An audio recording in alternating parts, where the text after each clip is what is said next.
Good morning, everyone. The sun has appeared in Austin. Oh my gosh, you have no idea how we've been waiting for this. Maybe there'll be sun before I actually leave here, but I am doing great. I hope you're doing great. Today, we're going to talk about speaking and how you can become successful as a speaker. And the trick is you got to become known for something. Hey, Heather, how are you doing this morning? I actually cannot see my feed, so we're going to just reload and see what happens. But today we're going to talk about speaking. It is Tuesday morning. The sun is out. I think Heather is still buried in snow. I'm sorry about that. I'm not. You should move to Texas. I should just work for the state to get people to move here. That's what I'm thinking. But today we're going to talk about speaking. I'm going to share this out to a couple of folks as soon as I can get everything working. We're going to share this out. So if you know someone who is a speaker, who wants to become a speaker, who thinks they are a speaker, who is a speaker, who wants more speaking gigs, why don't you go ahead and share this out to them? Because we're going to talk about the one thing that I have noticed. These are all just based on my experiences. I'm not trained, I'm not coach or whatever, but just my experiences over the last few years when it comes to landing speaking gigs. And one of the tricks that I've found is that you got to become known for something. I don't care what it is, but you got to have something. You got to find your hook, and we're going to talk about that today. So for those of you who are tuning in, you're watching, you see the sun because you haven't seen the sun, at least behind me in the last couple of weeks. I am Phylecia Jones, budgetologist and solopreneur money management expert, and you are watching Ask the Budgetologist. Now, I come to you live every morning, and I answer any questions you have around business, budgeting, and solo entrepreneurship. And we talk about managing both sides of the budget. And that means managing the money that you're making and making more money, because you kind of need both. That's just how this works. And what I do on Tuesdays is I talk about how I built up my business through speaking. It was one of the cheapest ways of marketing because I don't know how to market. I'm not a SEO guru. I'm not a Facebook guru. The one thing I could get up and do when I'm not puking on myself is to talk to people. So good morning, Heather. Good morning, LaShawn. How are you doing this morning? So what we're going to talk about today is becoming known for something. I'm actually going to put a link down in the comment box, and it is a little guide that I created, or a checklist rather, on what I feel is the best way to land more speaking gigs. And I can't talk and type at the same time, as you've noticed. So my husband is lurking around trying to be very quiet. Hopefully he's doing a good job. All right, I'm going to put this link down in the comment box, and you can go to keepupwithmrsjones.com/3 skills, or just go straight to the website and click on the button that says land more speaking gigs. And it literally is the 3 skills every speaker must master in order to land more gigs. And one of the final points that I make in this is becoming known for something. And I want to break that down to you today on what I've learned over the last few years when it comes to landing speaking gigs and just becoming known for this thing. And what happens when I meet a lot of speakers who come to me and like, well, I want to get more gigs. And, I'm like, well, what is it that you want to do? And who, I want to just talk to everyone. I want to be on the big stages. And it's like, well, who's your audience? Anyone? Okay. Well, what do you talk about? Anything? And, I asked like, well, let me see your list of topics or your speaker one sheet. And they come out with these things like 7, 8 different talks that they can do.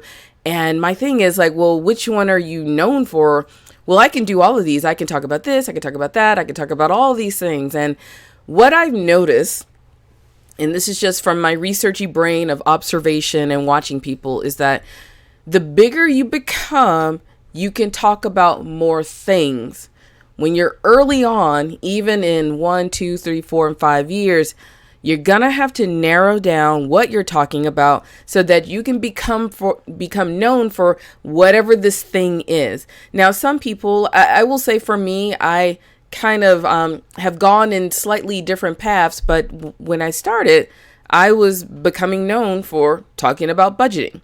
I'm still known for talking about budgeting because the majority of my speaking gigs are around budgeting. Now, my little side hustle is that now I'm becoming known for landing speaking gigs, but that's in very different worlds. And, in my other world, I talk about tech and STEM and women, but it also depends on how you're presenting yourself to the audience and who you want to talk to. But the thing is, you're going to have to become known for something. And I don't care what that is. It's just, we need to have people consistently know what you're talking about. And what you show up and say. Because the thing I will say as a speaker coordinator, I'm going to put on my speaker coordinator hat. When I look at speakers, when I'm booking speakers, and I get these emails and they tell me I can talk about this, I can talk about that, I can talk about this. And it's just like, I can't understand all these different things. I remember one time there was a speaker, I didn't book her and I just inherited her for this organization. She had 15 different topics. And they were all in different areas. And I remember I talked to her. I was like, well, what do you talk about? I was like, I'm really confused here. Well, I talk about this, but I can talk about this and I can talk about this. And what happens with a lot of us speakers is that every now and then we are asked to talk about something different. And that's okay. Sometimes we're asked to come to a chamber meeting. We're asked to come to this networking meeting, and we're asked to talk about something different, which is okay. But we eventually take that and put it on our speaker one sheet because we got great responses. Nobody gave us money for it. We just got great responses. So now we stick it on. Here's what I'm an expert on too. Here's what I'm an expert on as well. And the thing is, you got to be careful with that because you can start building this list and people will get confused. Now, have I talked about different things at different places? Yeah. I actually just I'm actually just finished a conference last week where I talk about the City Girl's Guide to Backpacking and Camping. Is it ever going to be on my speaker one sheet? No, not really. Will you ever find that talk on my website? Not really. It was just something that I put together because, one, I love this community that I'm in, and it's just another aspect of my life. And I wasn't there to make money or try to convert people or anything like that, but it was a fun talk. I also talk about, I think one time I talked about live streaming. 2 people asked me to come talk about live streaming, what I'm doing right now and how I started it. Is it ever going to be on my speaker one sheet? Probably not, but sometimes I do have to pull these out if I want to really get on the stage. But the thing is, you have to become known for something. I think at my default, most people will either know me for talking about money, because that's what I talk about. I talk about money with you every day. I think 90% of the people know me from talking about money. Every now and then, there are some people who only know me for talking about landing speaking gigs. But even when I talk about landing speaking gigs, I talk about money. And so that's how I set myself up. Like, this is how I built my business, because I do go out and talk about money. And that's how I become known. And that's a very interesting way of doing your talks, because now you can get booked for 2 different things. But that's like next level stuff. But here's the thing. For those of you who are watching, for those of you who are listening, taking in the replay, my question is, and put it down in the comment box if you can, DM me, what are you known for, or what is it that you want to become known for? And the way you do this is if you go into one of your favorite networking groups and, ask someone, just ask them, what am I known for to you? Like, what do I talk about? And if somebody's like, don't you talk about this? I'm not really sure. That's a clue that you probably need to narrow down and figure out what your hook is. And this is what I call the hook. It's what you're known for. It's your hook that no matter what, even if you're talking about camping and backpacking, everyone in the room will know that you talk about money. And that's for me. So what is your hook? What is the thing that people know you for? And you gotta think of it even in the big world of the Kardashians. Most people say they got famous for not doing anything, but technically they are famous for figuring out how to be famous. I mean, I don't exactly know what they're known for, but I do know they are known for being able to be influencers. And there are some people who are known for that. You can give them a product, they can go out and sell it. They can figure it out on Instagram. But the thing is, you got to become known for something. And as a speaker coordinator, when I'm not really sure what it is that you're known for or what you talk about, I won't book you. And like I was saying, the speakers that I meet that say I can talk about anything, you're setting yourself up to be booked for nothing. And it's kind of no different. It's not much different than when we learn about our businesses and our 30-second commercials. When no one really knows who you help or who you work with, they can't recommend you. They can't refer you. They can't find people that will need you. And LaShawn is saying that she is known for cooking gourmet meals in under 30 minutes. And that's it. And that's the thing. Most people, and look at it this way. Some people will only know you by what you do or what you're known for. Like our plumbing guy. How many people actually know their plumbing guy's name? You just know he's the plumbing guy, but he's known for plumbing. And look at it that way for all of the TV shows, for all the radio people, for all of your favorite singers. They are known for something, either in a song, something that they do, something that they wear. I don't have any examples right now, but there are people who are like the man with the yellow suit. I see him on the corner every day. Or in our neighborhood, we have the guy with the tamales. He's in a yellow Volkswagen. I don't know who he is, but I see him almost every day for the last 5 years. That's the tamale man. And I know it sounds weird, but that's the thing. You got to figure out what you're known for so that people can start associating you with whatever particular stage that you want to get on. And if no one can pinpoint you, no one can figure out what you're saying, who you're talking to, it's going to be a little bit harder for you to get on stages. So I have my resource. You can go over to keepupwithmrsjones.com /3 skills, or you just go straight to the landing page and there's a button that says land more speaking gigs, and you can sign up and you can get this checklist, and it goes over the 3 skills that I have found that every speaker must master in order to land more gigs. And becoming known for something is the last one. And I go through in detail what I think you need to master in order to become known for something, because it helps you get on stages a lot faster. And even if you're not getting on stages, it helps you get to clients a lot faster, helps you get podcast interviews a lot faster. It helps you get on TV, whatever it is you want to do. Just become known for something so people can kind of, okay, this is what you do, instead of like, so what is it that you do again? LaShawn is saying, I'm known for cooking healthy gourmet meals in under 30 minutes, and you can, and that's the thing. You got to become known for that so that whenever you go out, no matter what you're talking about, people know, like, oh, that's the girl who makes gourmet meals in 30 minutes or less. That's the gourmet meal girl. You want to get into that thing of figuring out what your hook is so people can book you. So if you have any questions, go ahead and pop them down in the comment box. And let me know if this makes sense. And my experience over the last few years is that when you figure out this hook, when you figure out what you're known for, things kind of move a little bit faster. And then you can have wiggle room inside of that. You can have wiggle room. Let's say like for LaShawn. Now, LaShawn wants to become known for cooking gourmet meals in under 30 minutes. And at some point, she may go over into doing desserts. She may go over into cooking popcorn meals in 2 minutes or less. But the thing is, she's still in that world of food.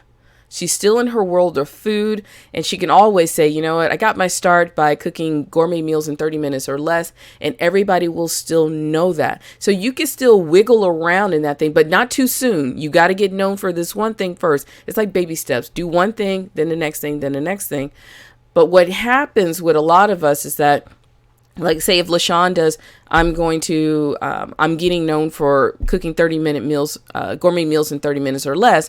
Then next thing you know, she's talking about how to get influencers on Instagram. Then she's talking about building a YouTube channel. Then she's talking about how to do sales door to door. That's when it gets confusing of like, I'm not really sure what it is that you do, what you talk about, and I'm not really sure why I would book you as a speaker.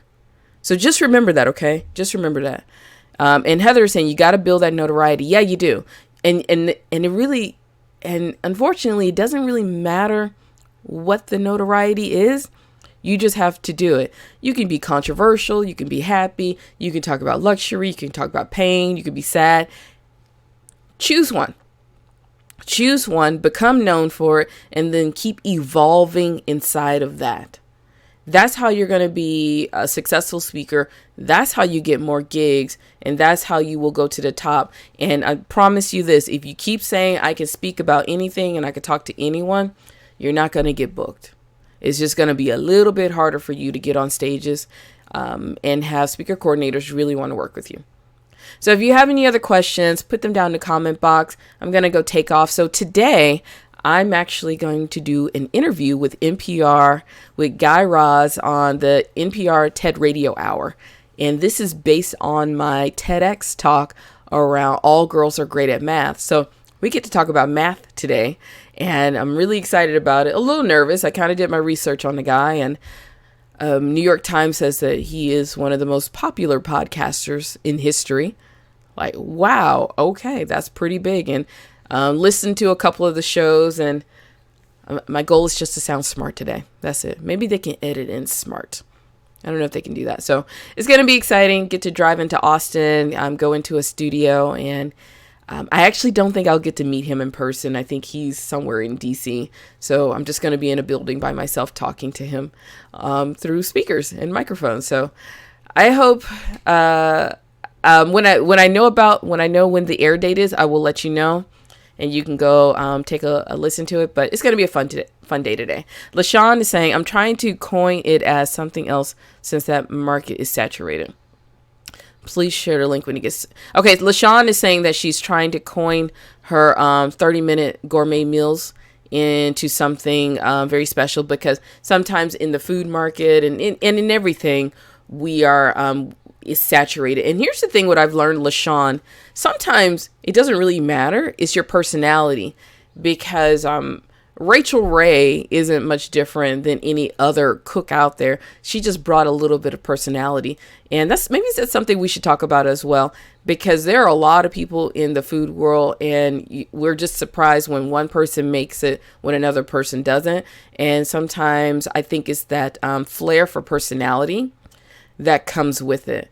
And, if you have a flair for personality in a lot of things, it'll take you a little bit further than some folks. So just think about that and look at the people who are great cooks versus the people who are great with personality on camera, on radio. You'll see a huge difference. And I had a friend who was like, well, I'm smarter than him. It's like sometimes when it comes to TV and radio and the entertainment world, smart has nothing to do with it. Sometimes it has something to do with looks, but I'm not going to say that out loud, but whatever.